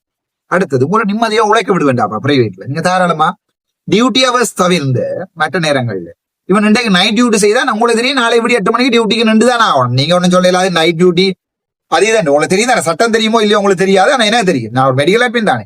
சோ அதை நான் விலத்துவேன். இன்றைக்கு நைட் டியூட்டி செய்தா நாளைக்கு ஓஃப் பண்றதை மடக்கு மாநசபை ஸ்டாச்சுவா கொண்டு வருவேன். உங்களோட எல்லாரோடையும் கதைச்சு உங்களுக்கு என்ன வேணும், என்ன உங்களுக்கு செஞ்சு தந்தா நிம்மதியா வேலை செய்வீங்க, என்ன உங்களுக்கு செய்து தந்தா பேஷண்ட் கேர் கூடுமன்றதான் நான் பார்ப்பேன். நான் ஒரு நல்ல அட்மின்றான். நீங்களா என்ன எம்பியாக விட்டுருந்தா இன்றைக்கு நான் ஒரு நல்ல அட்மினா இருந்திருப்பேன். என்ன உங்களுக்கு தேவை என்கிறத சொல்லுங்க, நான் அதை செய்கிறேன் என்ற நிலைமைக்கு நான் அப்பவே வந்திருப்பேன். நான் சவாச்சேரிக்கு வந்து அந்த நிலைமையில வந்தேன். ஆனால் உங்களுடைய ஈகோ என்ன அங்க இருக்க விடையில்லை. ஆகவே சகல வைத்தியர்களோடையும் கதைச்சு, டிரெக்டாகவும் இன்டிரெக்டாகவும் நண்பர்களோடையும் கதைச்சு, யாழ்ப்பாணம் போதனா வைத்தியசாலையில இருந்து மருதங்கேணி வரைக்கும் எல்லாத்தையுமே மாத்துவோம், ஸ்டாச்சு கொண்டு வந்து உங்களை நிம்மதியாக வேலை செய்ய விடலாம். அதுல எந்த சந்தேகமும் வேண்டாம். அடுத்தது உங்களுடைய சம்பளம், அடுத்தது உங்களுடைய டிரான்ஸ்பர். இந்த வைத்தியசாலையில இருந்து மனைவி அந்த வைத்தியசாலையில, பிள்ளைக்கு ஒரு வயசு, அப்பா இங்க வரணும், அம்மா அங்க போகணும், பிள்ளை வேலைக்காரத்தோட சரியான கஷ்டம். அக்கா வீடியோ பாக்குறீங்களோ தெரியாது, என்ன ஞாபகம் இருக்கு உங்களுக்கு தெரியாது, ஆனா எங்களுக்கு ஞாபகம் இருக்கு, ஒன்றாக வேலை செஞ்சது. சரிதான், நான் பேரை சொல்ல விரும்பல. ஒரு பிள்ளைய அம்மா அப்பா பாக்குறது, ஒரு பிள்ளைய அப்பா அம்மா பாக்குறது, இன்னொரு பிள்ளைய சேவன் பாக்குறது, அண்ணன் கருத்துத்துறைக்கு போகணும் அனஸ்தீசியாக்கு, அக்கா பொயின் பெற்றோக்கும் அங்கேயும் இங்கேயும் போகணும் பீடியட்ரிஷனா, பேருந்து அதுல வெளியில பிள்ளை அழுதண்டா போய் பால் வேண்டி கொண்டு வரதுக்கு பயம், MS கூப்பிடுவாண்டு எல்லாம் தொலைப்பேனாக்கா, எல்லாம் தொலைச்சு நிம்மதி. வைத்தியர் என்றால் வைத்தியராக அந்த கனவேற்கு அந்த வைத்தியர் என்றால் பயங்கர எரிச்சல் இருக்கிறது, பொறாமை இருக்கிறது, அது எல்லாத்தையும் நான் கணக்கெடுக்க மாட்டேன். அந்த வேலைகளை நான் செய்வேன். மூன்றாவது, நான் சும்மா எல்லாம் உங்களுக்கு சொல்ல விரும்பல, வைத்தியசாலை எல்லாத்தையும் இன்ஃப்ராஸ்ட்ரக்சரை கட்டி எழுப்புறேன். என்ன பொறுத்த வரைக்கும் ஸ்டாஃப்க்கு தேவையான குவார்டர்ஸ்களை கட்டுற வேலைகளை ஒவ்வொரு நாடுகளு ஒட்டுமொத்தமா வடக்கு மாநிலத்துல மன்னார்ல எத்தனை வைத்தியர்கள் எத்தனை குவார்டர்ஸ் தேவை, யாழ்ப்பாணத்துல கிள்ளுநொச்சியில முல்லைத்தீவுல எத்தனை வைத்தியர்கள் எத்தனை குவார்டர்ஸ் தேவை. சோ குவார்டர்ஸ் கட்டுற வேலை, நர்சிங் ஸ்டாஃப் குவார்டர்ஸ் கட்டுற வேலை, நிம்மதியாக இவங்களை வேலை செய்ய பண்றதுக்கு நான் முழு முயற்சியான வேலைகளையும் எடுப்பேன். உங்களோட சம்பளம் கூட்டி தரலாம் நர்சிங் ஸ்டாஃபுக்கு. உங்களுக்கு அடிஷனல் பேமெண்ட் வடக்கு மாகாணத்துல அர்ச்சுனா ராமநாதன் தருவான், இல்லாட்டினா அரசியல விட்டு போவேன். உங்களுக்கு ப்ராமிஸ் பண்றேனா இல்லையா? அது 500 ரூபாயா இருக்கலாம், 5 லட்சமா இருக்கலாம். நான் ப்ராமிஸ் பண்றேன், உங்களுக்கு வடக்கு மாநசபை ஒழுங்கா ரன் பண்ணமாக இருந்தால், அங்கங்க ஒழுங்கா டேக்ஸ் அடிப்புமாக இருந்தால், இந்த உள்ளூராட்சி சபைகள் ஒழுங்கா வேலை செய்து அந்த காசு முழுக்க வடக்கு மாநசபைக்கு வருமாக இருந்தால், உள்ளூராட்சி சபை நினைச்ச மாதிரி எல்லாம் தங்களுக்குரிய பட்ஜெட்டுகளை போடுறது எல்லாத்தையும் தடுப்பமாக இருந்தால், சும்மா நினைச்சோட மாமா கொண்டு அதுல ஒரு கண்ட்ராக்ட், சித்தப்பா கொண்டு இதுல ஒரு சைக்கிள் பேக், இந்த ஆணிகள் எல்லாம் நிப்பாட்டப்பட்டு யாழ்ப்பாணத்துக்குரிய வைத்தியசாலைக்குரிய மாஸ்டர் பிளான் உருவாக்கப்பட்டு ஒரு நிம்மதியான வாழ்க்கை உண்டு நான் உங்களுக்கு தெரியும். ஓகே டாக்டர், நீங்க டாக்டர்ஸுக்கு சொல்லிட்டீங்க அது செய்வோம் இது செய்வோம், நர்ஸ் மேருக்கு சொல்லிட்டீங்க அதெல்லாம் செய்வோம், மைனஸ் ஸ்டாஃபுக்கு 170 பேர் உங்களுக்கு ஞாபகம் இருக்கா? நான் மாநசபைக்கு வந்தா யாழ்ப்பாணம் போதனா வைத்தியசாலையில தொண்டரா வேலை சகல பேருக்கும் நீங்கள் ஏதாவது ஒரு ப்ரூஃப் காட்டினா காணும். If the proof is believable you will get the job. உங்களுக்கு வடக்கு மாநசபையில இருக்கிற வைத்தியசாலைகள்ல தொண்டர்களாக வேலை செய்த சகல பேருக்கும் நிரந்தர நியமனம் வழங்கப்படும். வடக்கு மாநசபையில வேலை செய்த சகல பேருக்கும் நிரந்தர நியமனம் வழங்கப்படும். சரிதானே? ஞாபகம் இருக்கா? நீங்க 170 பேரும் என்ன கூப்பிட்டு நான் வந்து வழக்குகள் போய் கொண்டு அந்த வழக்கு தான் 30ஆம் தேதி நடக்குது. அது நான் பி ரிப்போர்ட் போடல. சரிதானே? ஒரு பாராளுமன்ற உறுப்பினராக என்னுடைய கடமையை சேர்த்து தான் நான் சில இடங்களுக்கு வந்திருக்கிறேன். உங்கள் அனைவருக்கும் கேட்டுகள் இல்லாம வைத்தியசாலைகள்ல நீங்கள் விழால 3 வருஷம் தொண்டரா வேலை செய்திருக்கிறீங்க என்றால் உங்களுடைய அர்ப்பணிப்பை நான் மதிக்கிறேன். சுகாதார அமைச்சர்கிட்ட உங்களை கூட்டிக் கொண்டே கதைச்சினா ஏமாத்தி போட்டாங்க, இவங்கள்ட்ட கொண்டே காய்ச்சினாங்க, வடக்கு மாநசபையில கொண்டே காய்ச்சினாங்க, ஏமாத்தி போட்டாங்க. பல பெரிய புள்ளிகள் எல்லாம் உங்களை ஏமாற்றி போட்டு தாங்கள் வேலை கொடுக்கலன்னு சொல்லி தப்பிங்க. ஆனா நான் என்னுடைய ப்ராமிஸ் உங்களுக்கு அந்த 170 பேர், அதை விட யாராவது ஒரு மாதம் 6 மாதம் 2 மாதம், ஒரு மாதம் இல்ல மினிமம் 15 டேஸ் அந்த வைத்தியசாலையில போய் தொண்டராக வேலை செய்திருந்தால் முதலாவது வேலை. Promise, God promise, I will do it. நான் சத்தியம் செய்வேன். சரிதானே? சரி, மைனஸ் ஸ்டாப். சோ பேஷண்ட்ஸுக்கு என்ன செய்வீங்க டாக்டர்? பேஷண்ட்ஸுக்கு என்ன வகை? அப்ப பேஷண்ட்ஸ் தான் என்னுடைய வோட்டர்ஸ். சோ என்னுடைய வோட்டர்ஸ் வந்து டாக்டர் எங்களுக்கு என்ன செய்ய போறீங்க? இவங்களெல்லாம் அவங்கள நல்லா வச்சிருந்தால் நீங்க நல்லா இருப்பீங்களா விளங்கிக் கொள்ளுங்க. அதுதான் அட்மினிஸ்ட்ரேஷன். தன் ஸ்டாஃபை நல்லா வச்சிருந்தா தான் ஸ்டாஃப் வந்து பேஷன்ஸை நல்லா வச்சிருப்பாங்க. சரிதானே? சோ ஸ்டாஃப் டிரான்ஸ்பர், முனிசிபல் ஊட்டியல் டிரான்ஸ்பர், அது எல்லாத்துக்குமே தனி கமிட்டிகள் அமைக்கப்பட்டு முடிவுகள் எடுக்கப்பட்டு எல்லாமே ரிசோல்வ் பண்ணப்படும். நீங்கள் மருதங்காடியில் ஒருத்தரும் கிருஷ்ணபுரத்துல ஒருத்தரும் வேலை செய்ய தேவையில்லை, மனசன் மனசி. சோ பேஷன்ஸுக்கு என்ன செய்வீங்க? உங்களுக்கு ஒன்று சொல்லுறேன், நான் நோர்வேக்கு போனேன். சரிதானே? அண்ணா அவரால் என்ன கூட்டிக் கொண்டு நோர்வேல இருக்கிற வைத்தியசாலைகள் முழுக்க சுத்தி காட்டினவர். சரிதானே? அது வந்து நீங்க நினைக்கிற மாதிரி இல்ல, அதெல்லாம் இலங்கையில அப்படி ஒரு வைத்தியசாலை இல்லை. நீங்க போய் பாக்குறீங்க தானே, தெல்லிப்பளை எப்படி இருக்கு, சாவச்சேரி எப்படி இருக்கு, இப்ப இருக்கிற இளமைகள் எப்படி இருக்குன்னு பாக்குறீங்க தானே. யூரோப்பியன் ஸ்டாண்டர்டுக்கு வைத்தியசாலைகள் கட்டி அமைக்கப்படும். European standard. சரிதானே? உடனே ஒரு மாதத்துல செய்வீங்களா டாக்டர்? இல்ல. நீங்க எனக்கு 20க்கு மேல மெஜாரிட்டி தரணும், நான் இங்க வைத்தியசாலையில தொடர்ந்து இருக்கணும். சோ என்னுடைய ஏன் நான் இந்த மாநசபையில தர ப்ராமிஸ்கள்ல முதலாவதாக வைத்தியசாலையை போட்டுக்கொள்றேன். ஏனென்றால் வைத்தியசாலையில நடக்கிற ஊழல்கள் தொடர்பாக தான் நான் உங்கள் மத்தியில ஒரு மனுஷனாக மதிக்கப்பட்டு நீங்கள் என்ன பாராளுமன்றம் அனுப்பினீங்க. ஆகவே உங்களுக்கு எனக்கு அந்த கடமையை செய்ய வேண்டிய தேவை இருக்கிறதா இல்லையா? உங்களுக்கு என்னுடைய ப்ராமிஸ், யூரோப்பியன் ஸ்டாண்டர்ட்ல வைத்தியசாலைகள் இருக்கு. இன்வெஸ்டிகேஷன்ஸ் எல்லாம் எடுத்தால் உங்களுடைய போனுக்கு அனுப்பப்படும். சரிதானே? நான் உங்களுக்கு செய்யறேன். ஏன் அவசரப்படுறீங்க? நீங்கள் லைன்ல நிக்க தேவையில்லை. உங்களோட வீட்டுக்கு SMS வரும். இத்தனை மணிக்கு 11:30 உங்களோட அப்பாயின்மெண்ட், இந்த டாக்டர் தான் நீங்க சந்திக்கணும். அங்க போனா அங்க எலக்ட்ரானிக்ல பாக்குற சிஸ்டம் எல்லாம் கொண்டு வரப்படும். நான் போய் நோர்வேல எல்லாம் பாத்துட்டு வந்தேன். கதவடியில இருந்தா கதவு இன்ஃப்ராரெட்ல தெண்டவாரில திறக்கும். கையால தள்ளி கொண்டு போகல இருக்கிற கதவுல இருக்கிற கிருமி கையில வந்து ஆபரேஷன் செய்யக்கலையும் போகாது. கையில இருக்கிற கிருமி கதவுக்கு போய் இன்னொருத்தன் தொட்டு அவனால ஆபரேஷன் செய்யறாங்க வயிற்றுகளையும் போகாது. சோ ஸ்டாண்டர்ட் பண்ணும். அதுக்கு தூர நோக்கு சிந்தனை வேணும். சோ அதுக்கு வைத்தியசாலைகளை முதல்லாத்தையும் பிளான் பண்ணி எடுக்கணும். என்னென்ன வைத்தியசாலைகள் எவ்வளவு தேவைகள் இருக்கிறது எஸ்டிமேட் பண்ணணும். 2027 நான் மாநசபை முதலமைச்சராக வந்தா 2027 எண்ட் ஆஃப் த 2027 பட்ஜெட்ல மாநசபை முதலமைச்சராக மொத்தமாக எத்தனை கோடி வேணும் எங்களுக்கு வேணும். அதை இலங்கையிட்ட நான் கேட்கணும். அது இலங்கை திறமா இருக்கிறதாக இருந்தால் ஒவ்வொரு நாடுகள்கிட்ட போய் நான் கேட்டு கடன் அடிப்படையில வேண்டிக் கொண்டது வடக்கு மாநசபையில இது எல்லாத்தையும் டெவலப் பண்ணி சாதுவா பிரைவேட் பக்கமும் கொண்டு போவோம். ஏனென்றால் பெரும்பாலான நாட்களுக்கு பிரைவேட்ல கொண்டே காசு செலவழிக்க விருப்பம் இல்லை. உங்களுக்கே தெரியும், பிரைவேட்ல எக்கச்சக்கமா கோடிக்கணக்கில் அடிக்கிறாங்க. சோ வைத்தியசாலைகள்ல செமி கவர்மெண்ட் ரேஞ்சே கொண்டு வரும். நீங்க காசு கட்டி ஏசி ரூம்லாம் இருக்க போறீங்களோ வைத்தியசாலையில அது கட்ட ஒரு இடம் இருக்கும். அது வெளிநாடு பப்ளிக் பிரைவேட் பார்ட்னர்ஷிப் என்று சொல்வார்கள். எனக்கு ஐடியா இருக்கிறது என்ன செய்யணும். நீங்க குந்தையா வாசகர்கிட்ட தான் ஹாஸ்பிட்டல் இடத்தையும் கொடுக்க போறீங்கன்னா கொடுங்க, அது பிரச்சனை இல்லை. சோ வைத்தியசாலைகள்ல செமி பிரைவேட்டும் இருக்கு. ஏழைகள் உங்களுக்கு கஷ்டம், காசு செலவழிக்க இயலாது என்கிறது எனக்கு தெரியும். சோ நீங்கள் அந்த இருக்கிற கவர்மெண்ட் சர்வீஸ்ல சகலதும் ஃப்ரீயா எடுத்துக்கொள்ளலாம். அதே ஸ்டாஃப், அதே நர்ஸ் அங்கே பேயிங் போட் உங்களுக்கு தெரியும். இங்கே ஜெயவர்த்தனபுரம்ல பேயிங் போட் இருக்கிறது. சோ காசு நம்ம பிள்ளைகள் வெளிநாட்டுல, நானே யாழ்ப்பாண வைத்தியசாலையில வந்து பழக்கம் பண்றதுக்கான நீங்க போய் திண்ணவெளியில போய் 15 லட்சம் 20 லட்சத்தை கட்டி போட்டு வரதுக்கு இதே பேயிங் அதே வைத்தியர்கள் தானே ஏடாப்பா இங்க வந்து பார்க்க போறாங்க. சோ பேயிங் போட்ஸ் கிரியேட் பண்ணப்படுது. சரிதானே? சோ நீங்க 20,000 ரூபாய் கட்டி ஏசிக்குல இருந்து குஸ்மிதா நம்தா டான்ஸ்ல துடையடைகள் ஆறு எல்லாத்தையும் பார்க்கலாம். அதுக்கு உங்களுக்கு செலவு பண்ணி தரலாம். சரிதானே? அது பேயிங் போட்ஸ் என்னென்றால் பார்ஷியலா நாங்கள் அதை ஒரு பேயிங் போட்ஸுக்குள்ள கொண்டு வந்தாதான் அதுல வர காசுல இவங்களுக்கு சம்பளத்தை கூட கொடுக்கலாம். யாருக்கு? டாக்டர் மேருக்கு. சோ டாக்டர் மேரும் பாஞ்சடிச்சு போய் இந்த பேயிங் போட்ஸ்ல இருக்கிற பேஷண்ட நல்லா பார்ப்பாங்களே, அதால வர காசு அதுல கூட சின்னம் வந்தால் அதால காசு வந்தால் அதுல பெர்சன்டேஜ் டாக்டருக்கும் போகும், நர்ஸுக்கும் போகும், மைனஸ் ஸ்டாஃபுக்கும் போகும். சோ நர்ஸ் 60,000 ரூபாய் சம்பளத்துல வாழ தேவையில்லை. கள்ளோட்டி எழுதி 90,000 ரூபாய் வரைக்கும் கூட்டணும் இல்லை. வைத்தியர்கள் கள்ளோட்டி 120 எழுதுறதுக்கு MS சைன் வைப்பாவா? அடே அர்ஜுனா ராமனா சைன் வைக்கிறேன்டா, நீங்க அனுப்புங்க டைரி. என்னட்ட எந்த ஆணி சைன் வைக்கல ஆண்டாலும் என்னுடைய டாக்டர்ஸ் நர்ஸ் ஃபுல் ஓட்டிக்கு நான் சைன் வைக்கிறேன். சென்ட் மீ, நான் உங்களுக்கு தார ப்ராமிஸ்.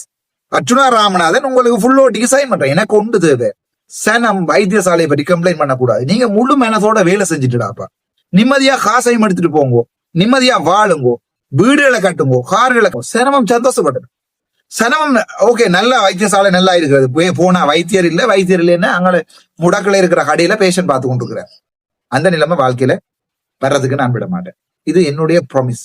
இதை நீங்க நம்புறதும் நம்பாதும் உங்களுடைய பொறுப்பு. இந்த ப்ராமிஸ்களை நம்பினா நீங்கள் எனக்கு வடக்கு மாகாண சபையில சுகாதாரத்துறையில மாற்றங்கள் வருமானு நீங்க நினைச்சா, நான் பேராதனை வைத்தியசாலையில இருக்கின்ற நேரத்துல ஏசியாவினுடைய பெஸ்ட் எலக்ட்ரானைஸ்ட் ஹாஸ்பிட்டல் என்று பேராதனைக்கு வந்து பெஸ்ட் அவார்ட் கிடைச்சது. அந்த பிரசன்டேஷன் செய்யலையும் அது ஸ்டார்ட் பண்ணது வந்து வேற ஒரு அண்ணாவரால், அவர் லண்டனுக்கு போயிட்டார். But I was behind the late development. அதாவது வந்து மற்ற லேட்டராக பிறகு செய்த டெவலப்மெண்ட்டுக்கு நான் தான் இருந்தேன். பிரசன்டேஷனை செஞ்சது நான், சரிதானே? பவர் பாயிண்ட்ல பிரசன்டேஷனை செஞ்சது நான். சார் பிரசன்ட் பண்ணீங்களா பின்னால நின்றது நான். சார் இன்றைக்கு டிடிஜி எம்ஏ லெபரட்டரி சர்வீஸ் ஆயிருக்கீங்களே, இன்டர்வியூக்கும் போய் சொன்னார். உன்னதான் எனக்கு ஞாபகம் வருது. போதுமா? சோ அந்த மாற்றங்கள் எல்லாத்தையும் வடக்கு மாநிலத்துல கொண்டு வரும். ட்ரக்ஸ் வேணுமா? வயசு போனாக்களுக்கு வீட்டை அனுப்புறேன்டாப்பா, போஸ்ட்ல ட்ரக்குகளை, மருந்துகளை.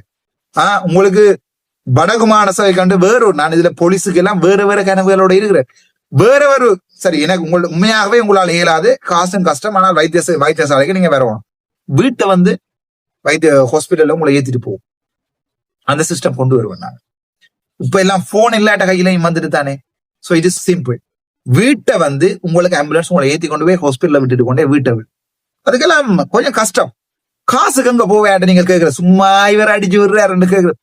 காசுண்டா காசை ஜெனரேட் பண்ணணும், காசை உருவாக்க வேணும். காசை உருவாக்குறேன் நான் மரத்துல இருந்து உருவாக்குறதா இல்ல, பேயிங் வோட்ஸ்.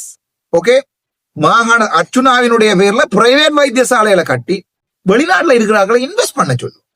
சோ டீசென்டான ஒரு அமௌண்ட்ல அங்க சர்ஜரிஸ் நடக்கட்டும். ஆவே தனிய ஜாழ்ப்பாணத்துல இருக்கிற அந்த ஹாஸ்பிட்டலுக்கோ, ஜாழ்ப்பாணம் டவுன்ல, அல்லது வந்து வீனஸுக்கோ, அல்லது வந்து நொதேனுக்கோ, இவ சொல்லுவாங்க மார்க்கெட்ல மொனோபோலி என்று, இங்க போனா தான் பார்க்கலாமன்ற ரேஞ்சை இல்லாம பண்ணி வெளிநாட்டுல இருக்கிறவன் காசர்வானாக இருந்தால் ஒவ்வொரு ஏரியாக்களை பெரிய விழான்ல ஒரு நல்ல ஒரு வைத்தியசாலை, பிரைவேட் வைத்தியசாலை, கவர்மெண்ட் ஹாஸ்பிட்டல் டெவலப் பண்ணி வச்சிருவேன். காசு இருக்கிறவன அந்த பிரைவேட்ல போய் பாடு, காசு இல்லாதவன் வந்து கவர்மெண்ட்ல வந்து பாடு செய்யலாம் நினைக்கிறீங்களா? அதுக்கு தூர நோக்கு சிந்தனை வேணும், அதுக்கு மக்களுடைய ஆணை வேணும். நீ 5 வருஷம் இருமைச்சா நீ தான் அவங்களுக்கு முதலமைச்சர். மக்களுடைய ஆணை வேணும். அந்த ஆணை இல்லை என்றால் இப்படி மாஸ்டர் பிளான் அடிச்சு கொண்டு வர திடீர்னு ஒரு நாளைக்கு போன தடவை வடக்கு மாநசபையை குழப்பின மாதிரி இந்த தடவையும் ஓடி போய் வடக்கு மாநசபையை குழப்புவாங்க. ஆகவே உங்கள்ட்ட புண்ணியம் கிடைக்கும். போடுற ஓட்டுகளை தயவு செய்து 20 சீட் தாண்டுற அளவுக்கு போடும். ஜாழ்ப்பாணத்துல 10 சீட் இருக்கு. அந்த ஜாழ்ப்பாணம் 10 சீட்டும் நீங்க எனக்கு போட்டு தெரியல என்றால் நான் அதுக்கு பிறகு என்னத்தை சொல்லுவேன்னு சொல்லுங்க. நீங்க அதுக்கு பிறகு சைக்கிளுக்கு ஜங்குக்கு தான் போடுவீங்களே, அதான் நான் என்ன செய்யறேன். உங்களை கிளிநொச்சியில 4-6 சீட் இருக்குது, வவுனியாவில் 6 இருக்குது, முல்லைத்தீவுல 6 இருக்குது, வவுனியாவில 4 இன்னும் இருக்கு, மொத்தம் 38 சீட் இருக்குது. சோ வவுனியா மக்கள் திங்க் பண்ணணும். உங்களுக்கு வவுனியா வைத்தியசாலை நல்லா இருக்கா? வவுனியா வைத்தியசாலை உங்களுக்கு நன்றாக இருக்கிறதா? சந்தோஷம். உங்களுக்கு முல்லைத்தீவு வைத்தியசாலை, மாஞ்சோள வைத்தியசாலையில் அந்த குழந்தை பிள்ளைக்கு ட்ரக்க மறந்தடிச்சு நன்றாக இருக்கிறதா? சந்தோஷம். உங்களுக்கு பூனாரி வைத்தியசாலை நன்றாக இருக்கிறதா? சந்தோஷம். உங்களுக்கு கிளிநொச்சி வைத்தியசாலை இன்னும் நன்றாக இருக்கிறதா? ஜோசிங்கோ, இந்த வீடியோவை நீங்கள் இவ்வளவு தூரம் பார்த்திருப்பீங்களா இல்லையான்னு எனக்கு தெரியாது. ஏனென்றால் உங்களுக்கு நான் என்ன செய்ய போறேன் அந்த வார்த்தைகள்ல இருக்கிற வலியும் ஆழமும் விளங்குறீங்களோ இல்லையோ எனக்கு தெரியாது. ஆனா எனக்கு விளங்கிதான் நான் இந்த நேரம் 38 நிமிடம் தொடர்ந்து காய்ச்சி கொண்டுக்கிறேன். இன்றைக்கு வீடியோ இன்னொரு வீடியோ 30 நிமிடம். ஆகவே ஜோசிங்கோ, நான் பயங்கரமாக ஆசைப்படுறேன் இந்த மாகாண சபையில உங்களுக்கு ஒரு பெரிய மாற்றத்தை, தெற்கு ஆண்டு வாய பிளக்குற அளவுக்கு அந்த மாற்றத்தை கொண்டு வர்றது. தெற்கு வந்து ஆண்டு வாய பிளக்குற அளவு, தெற்குல உள்ளவன் ஐயோ அற்றா கொண்டு ஜனாதிபதியா இருத்தன்ற ரேஞ்சுக்கு நான் வேலை செய்வேன். ஏன் எனக்கு மாசடாப்பா மேல போய் மேல மேல மேல மேல மேல போறதுக்கு நெடுக வடக்கு மாநிலத்துல இருந்தா குத்தி கொண்டிருக்கிறத விட தெற்குல ஆட்டோகாரம் மாதிரி சொல்றான். ஐயோ டாக்டர் இங்க சந்தை கேட்க மாட்டேங்க, மீ சந்தை இல்லைன்னு அப்பி மீ மரல தினவாண்டு, அதாவது நாங்கள் செத்தடிச்சு உயிரை பண தினவாண்டுவானு. சோ எனக்கு மாசை என்னையும் சிங்களவன் காதலிக்க வேணும், என்னையும் முஸ்லிம் மக்கள் காதலிக்க வேணும். நான் இவங்களுக்காக வாழ்ந்து சாகணும்னு ஆசைப்படுறேன்டாப்பா. தமிழர், சிங்களவர், முஸ்லிம். நான் பெரிய பணக்காரனுக்காக வாழ்ந்து சாகணும்னு ஆசைப்படல, ஏழைகளுக்காக வாழ்ந்து சாக போறோம். இன்றைக்கோ திருப்ப சொல்லணும் உங்களுக்கு, இன்றைக்கோ நாளைக்கோ போற உயிர். சரி, வாழ்க்கையில ஏதாவது அனுபவிக்காட்டி பரவாயில்ல, உங்களுக்கு நான் சொல்லிக்கிறேன், எனக்கு உடுப்பு போடுறதுதான் விருப்பம் உண்டு. ஒரு BYD C-Line 6 காரம் எடுத்து விரும்பின மாதிரி உடுப்பும் போட்டு சாப்பிடுற, விரும்பின மாதிரி சாப்பாடும் சாப்பிட்டு விரும்பின மாதிரி குடிச்சு அதை வெட்டி போடுங்க. விரும்பின மாதிரி குடிச்சு நான் 40 வருஷம் வாழ்ந்துட்டேன். 40 வருஷம் நான் விரும்பின மாதிரி வாழ்ந்துட்டேன். காதலிச்சு, கல்யாணம் கட்டி, பிள்ளை பெத்து, விரும்பின எல்லாத்தையுமே அனுபவிச்சு 40 வயசு வரைக்கும் வாழ்ந்துட்டேன். இனி இந்த சாயா ரூபம் என்று சொல்வார்கள், இந்த பிம்பம் ஒரு இனத்தின் அடையாளமா சாகணும்னு நான் ஆசைப்படுவேனா? இல்ல லண்டன்ல போயிருந்து கொண்டு என்ன காசு உழைக்க வேணும், இல்ல அமெரிக்காவில போயிருந்து கொண்டு என்ன காசு உழைக்க வேணும், இல்ல கனடாவில போயிருந்த என்ன காசு வச்சு இன்னொரு வீடு உண்ட வேண்டாடி செத்து போயிருவோம்டா என்ன 20 வருஷத்துல விளங்கலையா உங்களுக்கு 20 வயசுல அந்த உழைக்கணும்ன்ற ஆசை வந்தா பரவாயில்ல. உங்களுக்கு நான் என்ன ஒன்றை சொல்லி போட்டு முடிக்கிறேன். 2006ஆம் ஆண்டு எனக்கு 20 வயசு. இந்த கையில ஒரு பச்சை கலர் பேக்குகள்ல என்னுடைய கதை புத்தகங்கள் ராணி காமிக்ஸ், லயன் காமிக்ஸ், டெக்ஸ்வில் XX3 கதை புத்தகங்கள். இந்த பேக்குகள்ல என்னுடைய ஏலவல் புத்தகங்கள். உடுப்பே இல்லை, உடுப்பு இல்லையடா கொண்டு வரதுக்கு. வவுனியாவில் இறங்கிதான் ஒரு ஷர்ட்டும் வெள்ளை கலர் சப்பாத்தும் டெனிமும் வேண்டினான். அங்கிருந்து வந்தது அந்த கீழே அப்படி அகட்டி விரிச்ச யாழ்ப்பாணத்து 2006ஆம் ஆண்டு ஸ்டைல் சப்பாத்தோட. திருவோணமலையில அம்மா அப்பா கிளிநொச்சியில மாட்டுப்பட்டார்கள். திருவோணமலையில வந்து வாங்கின ராமநாதன் அச்சுனா. சரிதானே? பரம்பரை சொத்துக்கள் இருக்கிறது, கோடிக்கணக்கான பெறுமதியான சொத்துக்கள் இருந்தது. ஆனால் எதையுமே பாவிக்கிறதுக்கு வசதி இல்லை. அப்பா 18 வயசுலயே நீ உன்னுடைய பாட்டுல வாழ்ந்து விட்டுட்டார், நீயே உழைச்சி வாழணும் விட்டுட்டார். சோ 2006ஆம் ஆண்டு ஜூன் மாத பகுதிகளில் ஜூன் ஜூலைல வந்து திருவோணமலையில இறங்கி வவுனியாவுக்கு வந்தவன் இன்றைக்கு வடக்குல ஒரு பாராளுமன்ற உறுப்பினர், ஒரு வைத்தியரும் ஒரு பாராளுமன்ற உறுப்பினரும். சோ வாழ்க்கையில இவ்வளவு அடிபட்டு நான் இவருக்கு இந்த மேல லெவலுக்கு போயிருப்பேன்னு நினைக்கிறீங்க? எத்தனை அடிபட்டு அடே ஹட்டன்ல இருக்கைக்குள்ள நான் கிளாஸ் கொடுத்த கிளாஸ் டியூஷன் சென்டரு ஹட்டன்ல இரவு 11 மணிக்கு காடையர்கள் அடிச்சு உடைச்சவங்க வந்து எங்களுக்கு மாட்டிச்சு, எனக்கு மாட்டிச்சு, கர்ஜன் அரவிந்தராஜுக்கு மாட்டிச்சு, கர்ஜனுக்கு மாட்டிச்சு, அரவிந்தராஜுக்கு மாட்டிச்சு, வீட்டுக்குள்ள பூந்து அடிச்சு, பள்ளிகளை உடைக்க வழிகிட்டு நாங்க வெளியால போய் சனம் பிடிச்சு இவைக்கு அடிச்சு பொலிசில போட்டு நடந்தது, வெறிய போட்டு. அப்படியும் நாங்க வாழ்ந்துதான் இந்த அளவுக்கு வந்திருக்கோம். சும்மா நேற்று அன்றைக்கு நான் இதை சொல்லிவிட முடிகிறேன். அன்றைக்கு ஒரு பிக்மி ஒன்றை போட்டுட்டு போறேன். ஸோ அவர் he found out that's me Archchuna and விளங்கிடுவாரு. ஸோ அவர் சொல்ற இந்த நாட்டுல இருந்து என்னென்ன டாக்டர் வாழ்றது 60,000 70,000 1 லட்சம் 2 லட்சம் ரூபாய் வரும். அப்பா கிட்னி வருத்தம், ஒரு சிங்கள படிய. சோ அப்பாவுக்கு கிட்னி வருத்தம், அப்பாவுக்கு செலவுக்கு ஒரு மருந்து 3,900 ரூபாய். ஒரு நேரம் ஒரு நாளைக்கு 3 நேரம் மருந்து வேண்டி கொடுக்கணும். என்ன டாக்டர் நாங்க வாழ்றது? சோ ஈராக்கு கொண்டு போற, ஈராக் இல்ல இஸ்ரேலுக்கு கொண்டு போறாங்களாம் வேலைக்கு. அப்ளை பண்ணிட்டு வெயிட் பண்றேன் டாக்டர். இத்தனைக்கும் சப்ரமோ யூனிவர்சிட்டியில social science university pass out. ஒரு சின்ன ஆக்சிஸ் கார், டொயோட்டா ஆக்சிஸ் காரோட. நான் சொன்னேன், டேய் எத்தனை வயசு உனக்கு? 22 வயசு. நான் 22 வயசுல நானும் ஒரு டயட்ஸ் மீரா தான் வச்சிருந்தேன். டேய் BYD C-Line 6 82,000 ரூபாய். அதை അതിന്റെ 20,000 கிலோமீட்டர் இதுக்கு எதுக்கு சர்வீஸுக்கு, ஃபுல் சர்வீஸுக்கு. நீங்க எல்லாம் சொல்லுங்க, இவர்கிட்ட வார பாராளுமன்ற காசுல இவர் என்ன செய்யறாரு? கிரெடிட் கார்டுல பே பண்ணிக்கிறேன்டாப்பா.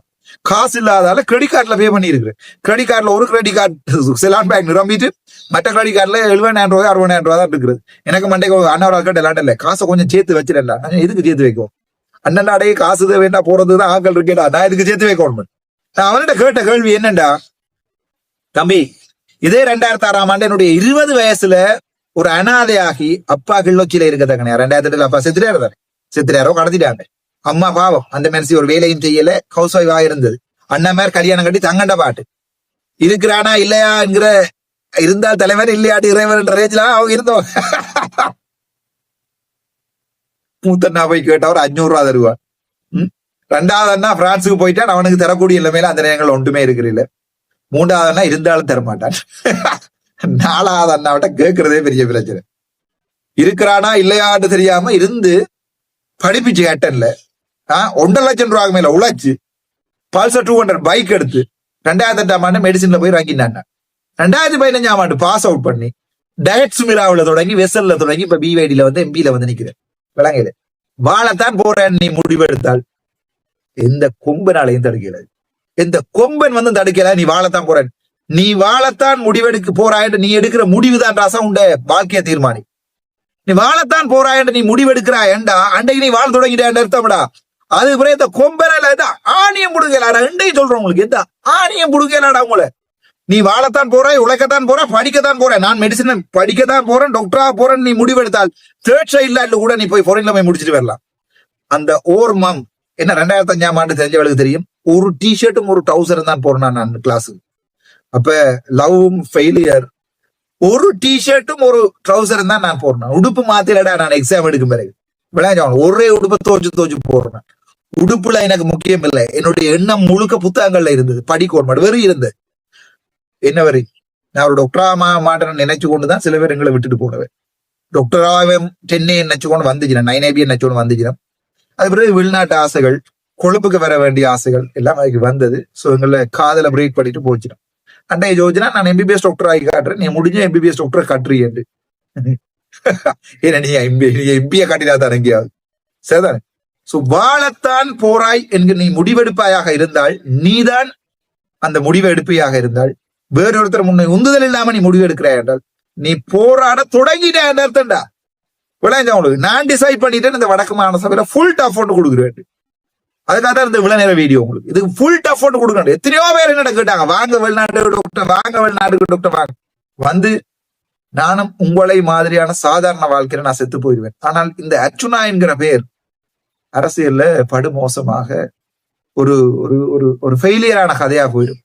அர்ச்சுனா ராமநாதன்டா மகாபாரதத்திலையும் தோத்த வரலாறு இல்ல, அரசியல்லையும் தோத்த வரதா இல்ல. நான் வெண்டுட்டேன்னு சொல்லிக்கிறேன் உங்களுக்கு, அதை சொல்லி சொல்லி வீடியோ போட்டு ஆளப்படாம்.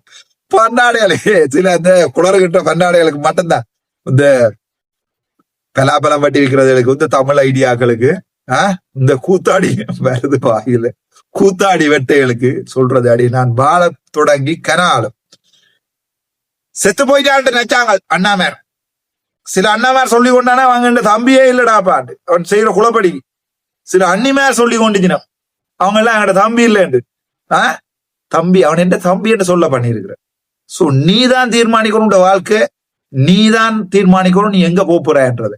நான் உங்களை சொல்றேன், வடக்கு மாகாண சபை வருமாக இருந்தால் நீங்கள் நான் வடக்கு மாகாண சபையில இருந்து விலத்தி போறதை விரும்பவே மாட்டீங்க.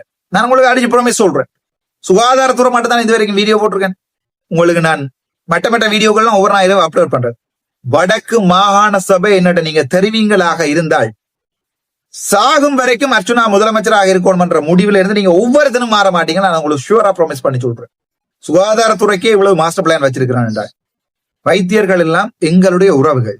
சோ அவங்கள கொண்டு நீங்க வேலை வைக்க பண்ணணுமா இல்லையா?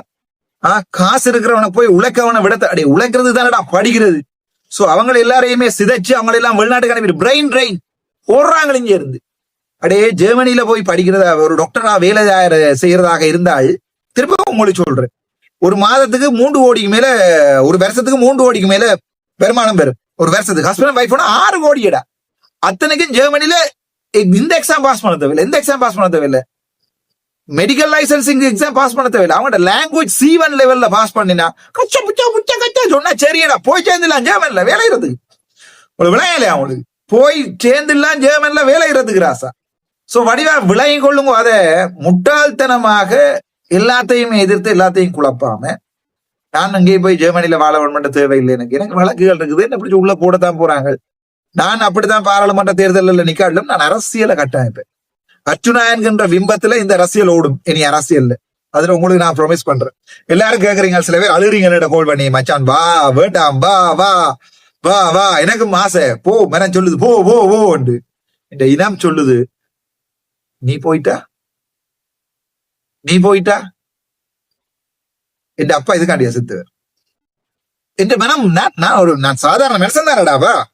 என் மனம் சில நேரங்கள்ல சொல்லும், ஓகே ஐயோ ஏனாது இதுக்கு மேலாது இப்படி கஷ்டப்படுத்துறாங்களே, இப்படி மனநோயாளிகள் மாதிரி வீடியோக்களை போடுறாங்களே, அடி உங்களுக்கான தானடா எல்லாத்தையும் இழந்து நாங்கள் இப்படி கஷ்டப்படுத்துறீங்களேன்னு.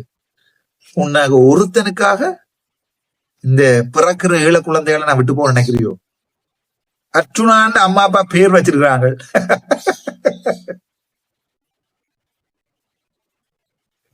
உன்னுடைய பேரை நீயே உச்சரிச்சு பேர் வித்தியாசம் விளங்கும். நன்றி, வணக்கம். டாக்டர் ராமநாதன் அர்ச்சுனா.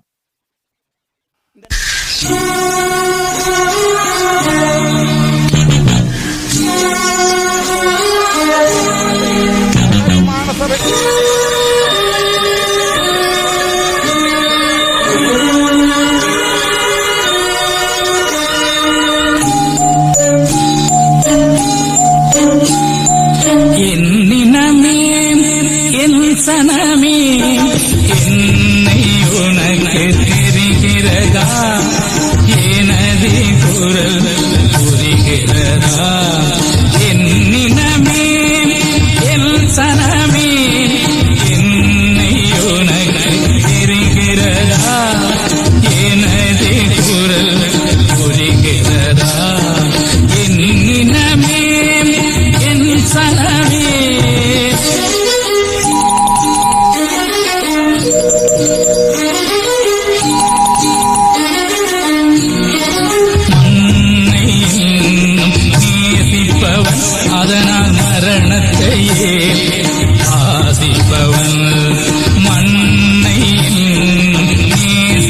நேசிப்பவன் அதனால் மரணத்தையே ஆசிப்பவன் என்னினமே என் சனமே என்னை உனக்கு தெரிகிறதா எனது குரல் புரிகிறதா என்னினமே என் சனமே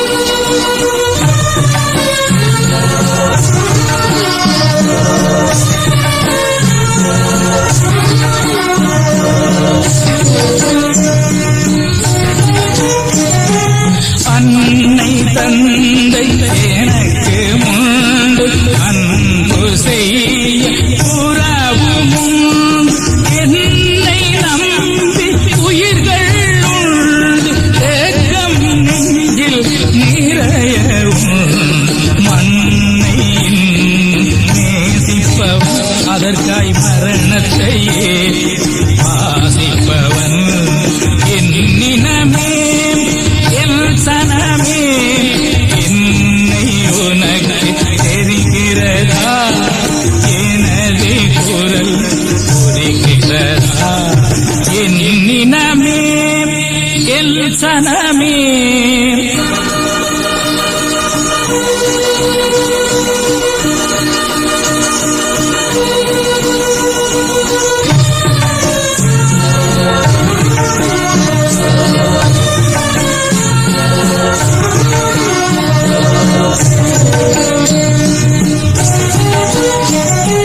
பாசறை நான் புகுந்த இடம் பதுங்கு கூடி உறங்குமிடம் தேசநலன் எனது கடன் தேன் தமிழே எனது திடன் அதனால் மண்ணை நேசிப்பவன் அதற்காய் மரணத்தையே ஆசிப்பவன் என்னினமே என் சனமே என்னை உனக்கு தெரிகிறதா எனது குரல் புரிகிறதா என்னினமே என் சனமே